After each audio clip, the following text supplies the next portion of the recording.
He had a net worth of $4.2 billion. He owned skyscrapers, tech companies, and a private jet. But in one heart-stopping moment, on a cold, rainy night, billionaire Elias Thorne saw the one thing money could never buy and the one person he had failed completely. The woman who had been his anchor, his protector, his second mother, was now begging on the streets. And what he did next would unravel a secret he never saw coming. What would you do if you found someone from your past in desperate need? The choices we make define us. For Elias, this was just the beginning of a storm of emotions and shocking revelations.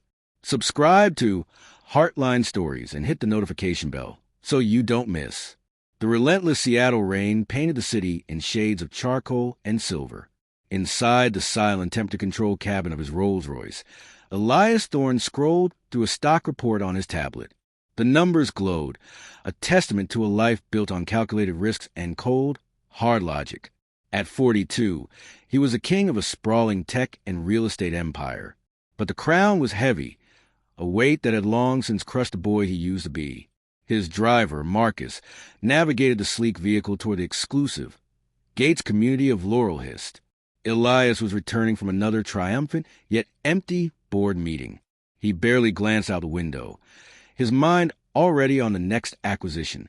A red light at the intersection of Fifth and Pine forced the car to a halt. It was there, in the hypnotic rhythm of the windshield wipers, that a fragment of the outside world pierced his bubble. A figure, small and hunched against the elements, was curled in a damp doorway. A worn cardboard sign, blurred by the rain, rested against her knees. A thin, soaked blanket was pulled over her head. It was a common enough sight in any major city, one his brain usually categorized and dismissed as background noise. But something made him look closer. Perhaps it was the way she held herself, a quiet dignity even in her desperation. Perhaps it was the fleeting, painful memory it triggered of his own mother, who had struggled before his businesses took off. As the light was about to change, a gust of wind tore the blanket from the woman's grasp. She looked up, frantic, her face illuminated by the harsh glow of the street lamp. Elias's blood ran cold. The face was older, etched with lines of hardship he never could have imagined. The eyes, though tired and haunted, were unmistakable. It was a face from the most sacred, forgotten corner of his past. Maria, he whispered, the name a ghost on his lips. It was Maria Flores, his Nana Maria. The woman who had raised him loved him and packed his lunches with handwritten notes when his own parents were too busy building their own fortune that they never got to enjoy. She had been the warmth in his cold, sprawling house. She had held him when he cried over scraped knees and broken friendships. She had been his constant until he left for college, promising to always take care of her. The light turned green. Marcus eased the car forward. "Stop the car," Elias said, his voice a low rasp. "Sir, we're in the middle of the—" "Now, Marcus, pull over now." Elias's command was sharp, laced with a panic the driver had never heard before. Marcus swerved the car to the curb. Before it had even come to a full stop, Elias flung the door open, ignoring the rain that instantly soaked his $5,000 suit. He stumbled toward the doorway. The woman, now shivering violently as she tried to retrieve her sodden blanket, flinched as his shadow fell over her. "Nana?" Elias said, his voice cracking. The woman looked up, her eyes squinting against the rain. For a moment, there was only confusion, and then a dawning, horrified recognition. Her hand flew to her mouth. The shame in her eyes was a physical blow to Elias's chest. "Elias? Mijo? No! No, please," she stammered, trying to shrink away, to hide her face. "Not like this. Please go." Tears, hot and entirely unfamiliar, mixed with the cold rain on Elias's face. The billionaire, the titan of industry, fell to his knees on the wet, gritty pavement. "Nana," he choked out, grasping her trembling hands. "My God, what happened? I sent you money. For years." Maria just shook her head, tears streaming down her weathered cheeks. "It's gone, Mijo. All gone. After Carlos got sick, the medical bills, there was nothing left. I lost the house. I didn't know where to find you. I didn't want you to see me like this." Elias felt the world tilt on its axis. His carefully constructed reality, built on spreadsheets and stock options, shattered. He had set up a trust fund for her over a decade ago, delegating the task to an assistant. He'd never followed up. He'd assumed, in his arrogant wealth, that it was enough. He had abandoned his own moral compass, the very one she had given him. Without another word, he shrugged off his tailored jacket and wrapped it around her narrow shoulders. He gently helped her to her feet. "Come on, Nana," he said, his voice firm now, filled with a new, singular purpose. "You're coming home." He led the stunned and protesting woman to the idling car. Marcus's eyes were wide with shock, but he quickly jumped out to help her into the warm, leather-clad back seat. As the car pulled away from the curb, Elias held Maria's calloused hand in his, the immense gap between their worlds closing with every block. He had no idea what came next.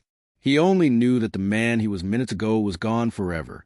The journey to find the man he was meant to be had just begun. The unkept promise. The opulent silence of the Rolls-Royce was now deafening, filled only by the soft hum of the engine and the ragged, shaky breaths of Maria Flores. Elias watched her from the opposite seat, his heart a frantic drum against his ribs. She sat stiffly, perched on the very edge of the sumptuous leather, as if afraid her damp, worn clothes would soil it. Her eyes, wide with a mixture of shock and profound embarrassment, remained fixed on her hands, clenched tightly in her lap. He had given her a monogrammed handkerchief, absurdly white and crisp, and she was now worrying it between her fingers, a tiny flag of surrender in a war she never asked for. "Marcus," Elias said, his voice softer than he intended, "take us to the Four Seasons. Please call ahead. We need the penthouse suite, indefinitely, and have a doctor on standby." He didn't look away from Maria. "No, Elias, por favor," Maria whispered, her voice trembling. "This is too much. A motel, something small." "This is non-negotiable, Nana," he said, the childhood endearment feeling both foreign and comforting on his tongue. "You need warmth, a hot meal, and a doctor to look at you. That's what's happening." The car glided to a smooth stop under the glittering porte-cochere of the luxury hotel. A team of staff, alerted by Marcus's call, was already waiting with umbrellas. Their professional smiles didn't flicker for a second at the sight of the billionaire assisting a disheveled, homeless woman from his car.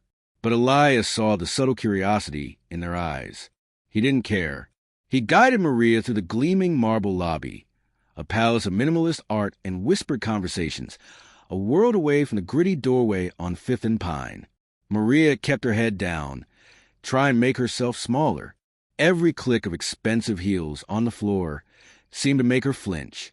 The elevator ride to the penthouse was silent. The doors opened directly into a sprawling suite with floor-to-ceiling windows offering a breathtaking, dizzying view of the Seattle skyline and the Puget Sound. Maria stopped dead in her tracks, her hand flying to her mouth. It wasn't a view of beauty to her. It was a measure of the impossible distance between her life and the life of the boy she once knew. "Dios mío," she breathed. "Elias, this is not right." "It's just a room, Nana," he said gently, leading her inside. "It's safe. It's warm. That's all that matters right now." A doctor arrived shortly, a kind-faced woman who examined Maria with a professional gentleness that seemed to put her slightly at ease. Elias waited in the living area, pacing like a caged animal. The doctor emerged after 20 minutes. "She's dehydrated, malnourished, and suffering from exposure," the doctor said quietly. "She has a concerning cough, possibly the early stages of pneumonia. But her spirit, that seems the most bruised, Mr. Thorne. I've given her something to help her sleep. She needs rest, good food, and a feeling of security above all else." Elias nodded, a lump of guilt and anger lodged in his throat. Security, the one thing he had promised her a lifetime ago. He paid the doctor and walked into the bedroom.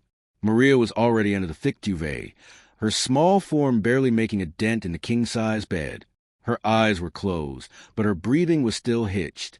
He pulled a chair close to the bed and sat, just as he remembered her sitting by his own bedside when he was sick as a child. He watched her sleep, the lines on her face softening in slumber, and the memories came flooding back, unbidden and powerful. He was 8, hiding at the top of the staircase, listening to his parents argue about a missed business dinner downstairs. His mother's voice was sharp with disappointment. His father's a low rumble of annoyance. A hand, warm and familiar, settled on his shoulder. It was Maria. She didn't say a word. She just led him back to his room, sat him down, and told him a story about a brave little Conejito who found his way home by following the light of the moon. She made him feel like he was the most important person in the world. He was 15, his heart shattered after his first real breakup. He'd been too proud to cry in front of anyone. Maria found him in the backyard, staring blankly at the pool. She handed him a plate of still-warm churros she'd made from scratch. "The heart, Mijo," she had said, "it is like a muscle. It must break to become stronger. Eat. Strength comes from good food and time." He was 18, standing by his packed car, ready to leave for Stanford. His parents had already said their efficient goodbyes, off to the airport for a conference. Maria stood on the driveway, her eyes glistening. She pressed a folded $100 bill into his hand, a fortune for her. "For emergencies," she said. Then she hugged him tighter than anyone ever had.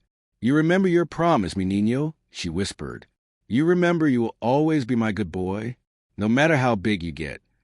"I promise, Nana," he had said, young and earnest and believing it with his whole heart. "I'll make you proud. I'll always take care of you." The memory was a knife to his gut. "I'll always take care of you." The most important promise of his life. And he had broken it. He had gotten so big, so consumed by his own empire, that he had forgotten the woman who built its foundation with her love. He thought of the trust fund. He pulled out his phone, his fingers flying across the screen with a cold, building fury. He sent a terse, direct message to his chief financial officer, David Schiff. "Elias, David, the Maria Flores Trust.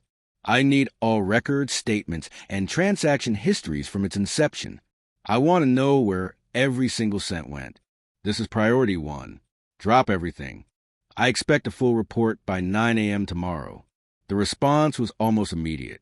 "David, of course, Elias. Right away. Is everything all right?" Elias didn't reply. He put the phone down and looked back at Maria. Her sleep was fitful. She murmured something in Spanish, a fragment of a plea. "No así lo digas, por favor." "Don't tell him. Please." The word hung in perfumed air of the suite, a chilling counterpoint to the luxury surrounding them. This wasn't just about lost money or a failed trust fund. There was a secret here, a fear. So deep it followed her into sleep. Elias leaned forward, his earlier resolve hardening into something sharper, more dangerous. He had failed her once. He would not fail her again. He would tear his entire financial world apart if he had to find out who had failed her and why she was so afraid. The billionaire was gone. In his place was that heartbroken boy in the backyard, ready to fight for the only person who had ever made him feel truly loved. The storm was no longer outside. It was gathered within these four walls, and Elias Thorne was at its center. The unraveling, the penthouse suite, a temple of glass and serene luxury, felt like a gilded cage for Elias's spiraling thoughts. He hadn't slept. He'd spent the night in the armchair, watching over Maria's restless sleep, each of her muted whimpers a fresh indictment of his failure. The first gray light of dawn bled into the room, painting the skyline in shades of remorse. Maria stirred just as a discreet knock announced room service. A porter wheeled in a cart laden with silver domes, a carafe of coffee, a pot of tea, fresh fruit, and pastries. The aroma of warm bread and brewing coffee filled the room, a stark, almost cruel contrast to the scent of damp concrete and despair that clung to her just hours before. Maria's eyes fluttered open, confusion quickly replaced by that familiar, heart-wrenching shame as she remembered where she was and why. She tried to sit up, wincing. "Please don't get up," Elias said, his voice rough from lack of sleep. He wheeled the cart closer to her bed. "You need to eat." The doctor was very clear. He lifted a dome, revealing fluffy scrambled eggs and toast. Maria looked at the food not with hunger, but with a kind of terrified awe. "Elias, this costs more than I for a week." Her voice trailed off, overwhelmed by the excess. "It's just eggs, Nana." he said softly, filling a plate for her. Please. For me. It was the old plea, the one he'd used to get her to try a bite of his broccoli or to let him stay up for 15 more minutes. It worked. She nodded hesitantly and took the plate, her hands trembling slightly. They ate in a silence that was heavy with unspoken history. Elias drank his black coffee, watching her pick at the food. The simple, mundane act of sharing a meal cracked something open inside him. This wasn't a business negotiation or a damage control PR stunt. This was the woman who had taught him how to tie his shoes. The gulf between them felt infinite, and yet, in this quiet morning, strangely bridgeable. He needed to know. He had to tread carefully. Nana, he began, choosing his words with more care than he'd ever used on a billion-dollar merger. Last night you said something. You said it's all gone. You mentioned Carlos. And medical bills. Maria froze, a piece of toast halfway to her mouth. She set it down slowly, her eyes fixed on her lap. The shutters were coming down. He could see her retreating into herself, building walls he didn't know how to scale. It is not your trouble, Mijo, she whispered. You have your own life. Big, important things. You are my important thing, he said, the intensity in his voice startling them both. He leaned forward, elbows on his knees. Please, I need to understand. I set up the trust. The money should have lasted forever. What happened? Tears welled in her eyes again, spilling over onto cheeks that were already raw from a lifetime of them. The letters stopped, she said, her voice so faint he had to strain to hear it. Letters? The statements for the account. They stopped coming maybe 2, 3 years after you left. I called the number on the old papers many times. A woman's voice, always the same. She said there was no account under that name. She said I must have the wrong information. Maria twisted the linen napkin in her hands. I thought, maybe you changed your mind. That you were so busy, so successful, you forgot about your old Nana. The pain in her words was a physical blow. Elias felt a cold, murderous rage begin to simmer beneath his skin. He had not forgotten. He had delegated. And someone, somewhere in his empire, had failed. Catastrophically. I never forgot, he said, his voice thick with emotion. I swear to you, Maria, I never forgot. I set it up. I told my assistant at the time, a man named Robert, to handle it. I signed the papers. Maria looked at him then, really looked at him, and for the first time, he saw a flicker of something besides shame or sadness. It was fear, pure, undiluted fear. Robert, she repeated, and the name seemed to suck all the air out of the room. Her face paled. Elias, the man who came. The man who said he worked for you. His name was Robert. The coffee in Elias's stomach turned to acid. What man? When? After Carlos, after my husband passed. 5 years ago. She was shaking now, clutching a napkin like a lifeline. He was very well dressed, very polite. He knew things. He knew about the trust you set up. He said you had sent him. He said there was a problem, a legal problem. Elias was perfectly still, every sense on high alert. What kind of problem? He said the way the trust was set up was wrong, that it could cause big trouble for you with the government, tax trouble. He said you could go to jail. Her words came out in a terrified rush. He said you were too embarrassed to ask me yourself, but that I needed to sign new papers, to fix it, to protect you. The pieces were crashing together in Elias's mind, forming a picture of such grotesque betrayal, it made him nauseous. Robert Barlow, his executive assistant for 7 years. Ambitious, slick, and always hovering a little too close to the flow of money. Elias had fired him 5 years ago for performance issues, a polite term for suspecting he was skimming from expense accounts. He'd thought that was the extent of it. He'd been wrong. What did the papers say, Maria? Elias asked, his voice dangerously calm. I don't know. It was all legal words. Small print. I didn't understand. She was crying openly now. The memory terrified her anew. But he said it was to help you, to keep you safe. He said I was the only one who could protect you now. So I signed. I signed where he pointed. She looked up at him, her eyes pleading for forgiveness for a crime she didn't commit. He took the paperwork. He said everything was fine. He gave me an envelope. He said it was a bonus from you, for my help. It was $5,000. I thought it was so kind. But a month later, the bank called. My account was empty. The trust account was closed. The money, all of it, was gone. Elias stood up, turning his back to her to hide the fury that was contorting his features. He walked to the floor-to-ceiling window, staring out at the city he supposedly owned. Robert Barlow. He hadn't just stolen from a company. He hadn't just padded his expenses. He had specifically targeted a vulnerable, elderly woman. He had used Elias's name, his reputation, and Maria's love for him as weapons to commit fraud. He had looked the woman who taught Elias about integrity in the eye and lied to her, terrifying her into poverty, all while making her believe she was saving the boy she loved. The $5,000 was the final, twisted insult, a payoff to ease his own conscience, making the theft look like a transaction. Elias's phone buzzed on the table. It was a message from David Schiff, his CFO. The report was ready. Elias turned back to Maria. The rage was still there, a white-hot core in his chest, but it was now encased in a layer of glacial purpose. He walked over to bed and knelt beside it, taking her work-roughened hands in his. "Listen to me, Maria Flores," he said, his voice low and steady, leaving no room for argument. "You did nothing wrong. You were lied to. You were betrayed. And I am so sorry that someone who worked for me could ever do this to you."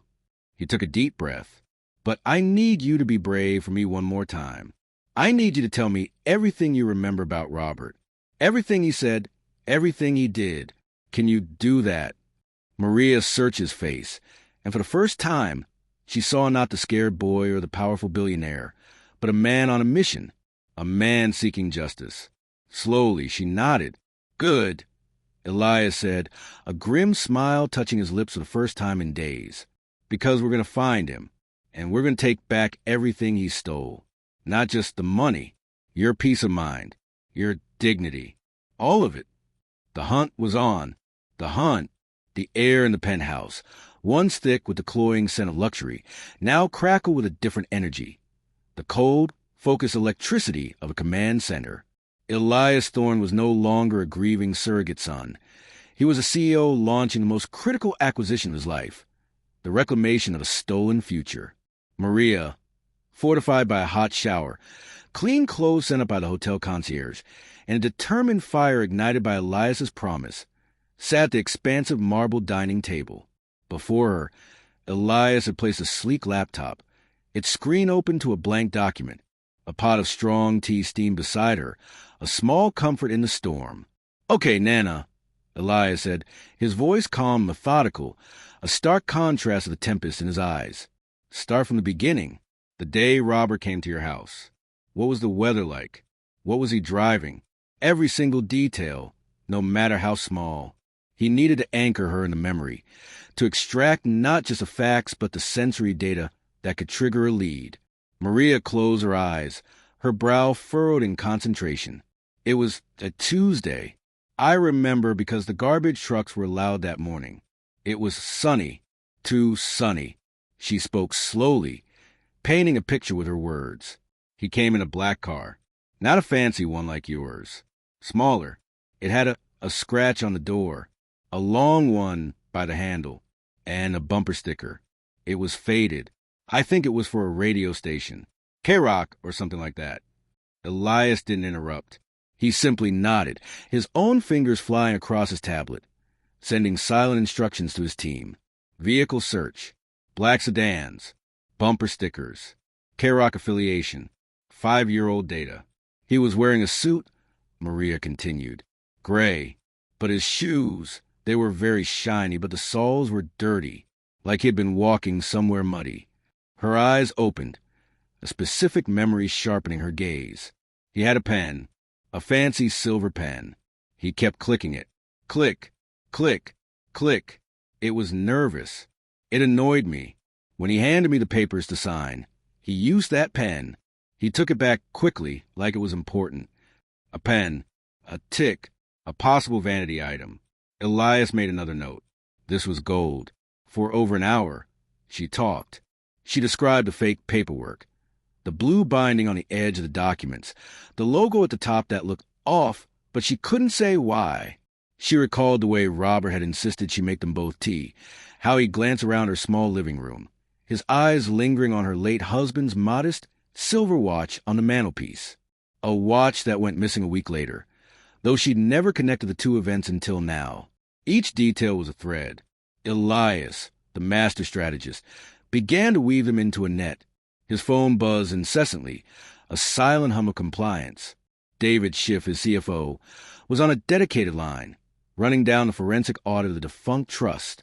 His head of security, a former Special Forces operative named Jessica Corbin, was coordinating a small, discreet team off-site. Private investigators were already scouring databases for Robert Barlow's last known whereabouts. Elias's penthouse had become the nexus of the operation. He moved from Maria's side to take a call by the window, his voice a low, commanding murmur. "Jessica, the car is a priority." Black sedan, likely a Ford or Chevy, with a distinctive scratch on the passenger side door and a faded Karoq bumper sticker. Traffic cams, parking lot security footage from the area around Maria's old address. "Go back 5 years. I want a plate number." He listened for a moment. The pen is a long shot, but have someone check high-end retailers. Monogrammed silver pen sold around that time. "And David," he said, switching lines, "I want to know every transaction from the trust account before it was closed. Every withdrawal, every transfer. I want to see the digital paper trail Barlow thought he'd erased." He was a conductor orchestrating a symphony of vengeance. The immense power of his wealth, which had felt so hollow and useless hours before, was now a precise and devastating tool. He was not throwing money at the problem. He was leveraging an entire intelligence apparatus. Maria watched him, a complex mix of awe and unease settling in her stomach. The boy who cried over a lost puppy was now orchestrating a manhunt with the cool detachment of a general. She saw the ruthless efficiency that had built his empire, and it was both impressive and terrifying. Elias ended his calls and returned to the table. His expression softened when he looked at her. "You're doing amazing, Nana. You're giving us everything we need." "It feels strange, Elias," she admitted, wrapping her hands around the warm teacup. "All this for one man. All this power." "It's not for one man," he corrected her gently but firmly. "It's for one woman. And it's not about power. It's about justice. He didn't just steal your money. He stole your sense of safety. He made you feel small. That is unforgivable." Just then, his tablet chimed with a priority alert. It was from Jessica. Elias's eyes scanned the message, and a slow, cold smile spread across his face. It was a smile that had made rivals in boardrooms blanch. "We have him," Elias said, his voice barely a whisper. He turned the tablet around. On the screen was a grainy still image from an ATM camera across the street from Maria's old house, dated 5 years and 2 months prior. It showed a black sedan with a visible scratch on the door. The license plate was partially obscured, but it was a start. The next image was a close-up of the driver, a younger, smug-faced Robert Barlow, looking directly toward Maria's house. Maria gasped, her hand flying to her mouth. "That's him.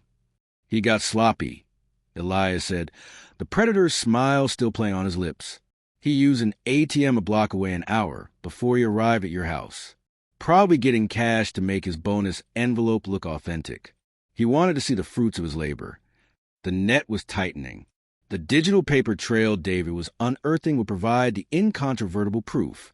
The traffic cam footage Jessica's team was now prioritizing would map his movements. The hunt was no longer a desperate search. It was a tactical operation moving in for a strike. Elias looked from the image of his betrayer to the face of his victim, the two poles of his world. He thought he could disappear. He thought you were powerless.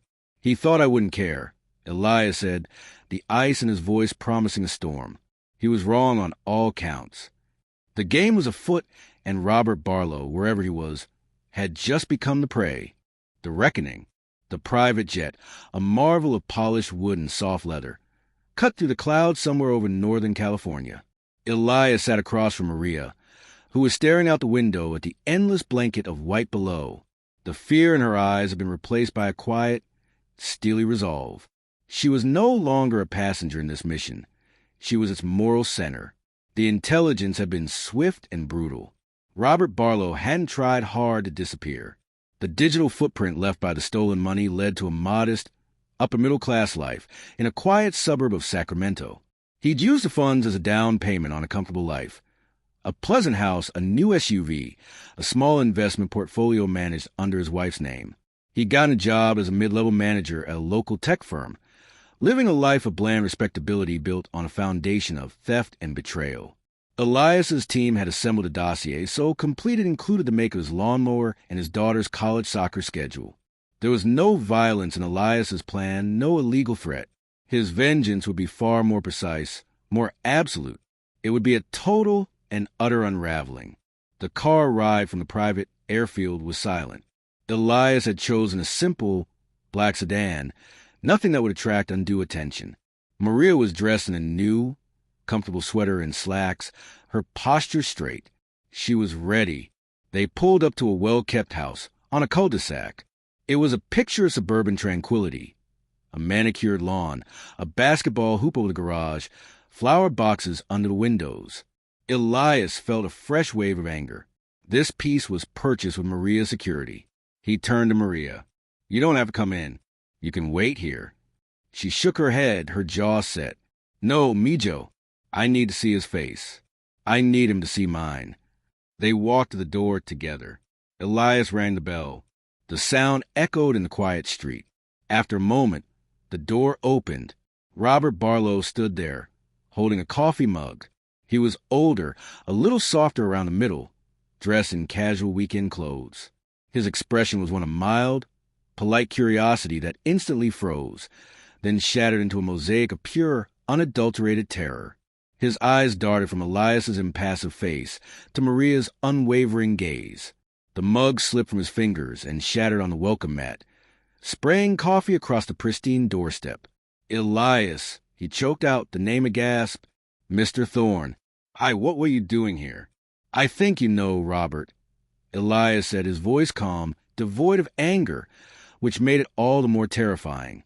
"Aren't you going to invite us in? We have a lot to discuss." Robert was paralyzed, his face ashen. He stumbled backward, allowing them to step inside. His wife came around the corner from the kitchen. "Rob, who is it?" She stopped short, sensing the cataclysmic shift in the atmosphere. "Why don't we sit in the living room?" Elias suggested, not waiting for an answer. He guided Maria to a plush armchair, and he stood behind her, a sentinel of retribution. Robert stood trembling in the center of the room. "Elias, please, I can explain." "There is no explanation," Elias interrupted, his voice cutting to the man's panic like a scalpel. "There's only consequence. You stole $1.8 million from a trust one established for Maria Flores. You did it by impersonating my authority and exploiting her love for me. You terrified an elderly woman into poverty, and then you built this." Elias gestured around the comfortable room. "This life with the proceeds." Robert's wife let out a small, horrified cry, her hand flying to her mouth. "The evidence is irrefutable," Elias continued, pulling a slim tablet from his jacket.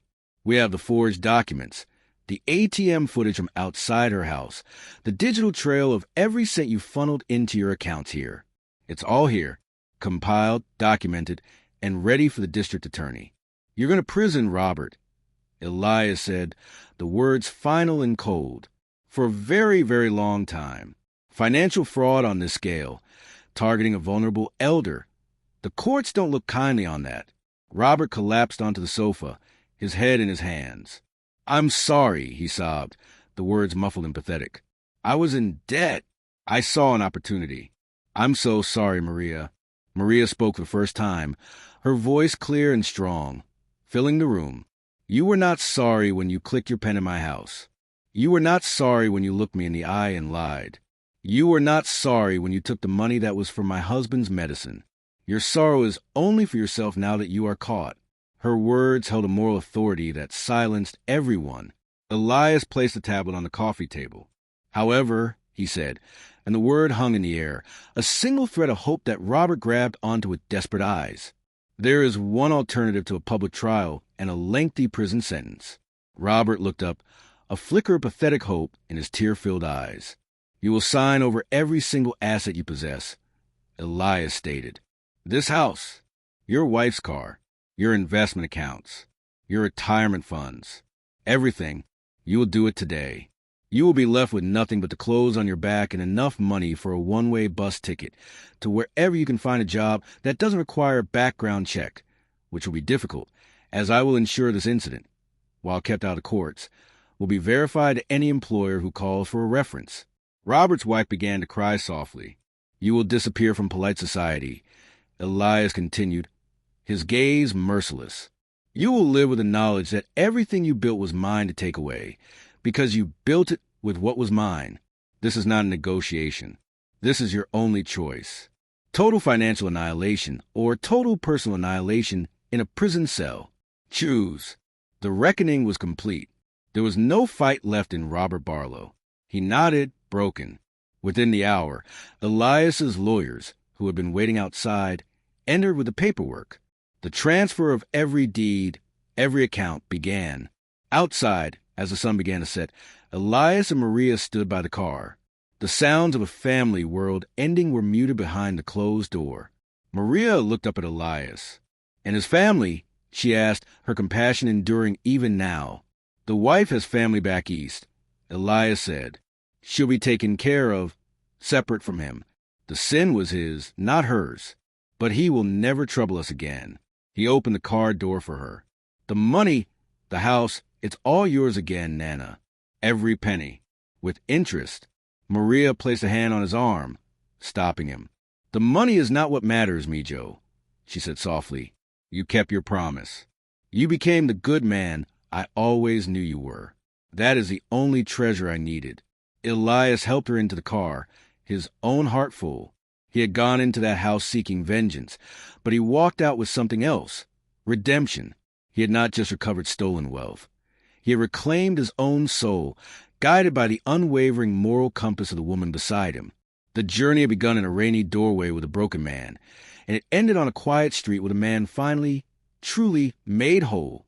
This story shows that it's never too late to make things right, and that the bonds of family, chosen or otherwise, are the real currency of life. If this story moved you, share it with someone who needs a reminder of what truly matters. Subscribe to Heartline Stories and hit the notification bell. We bring you real-life tales of humanity, hope, and second chances every week, because everyone has a story worth hearing.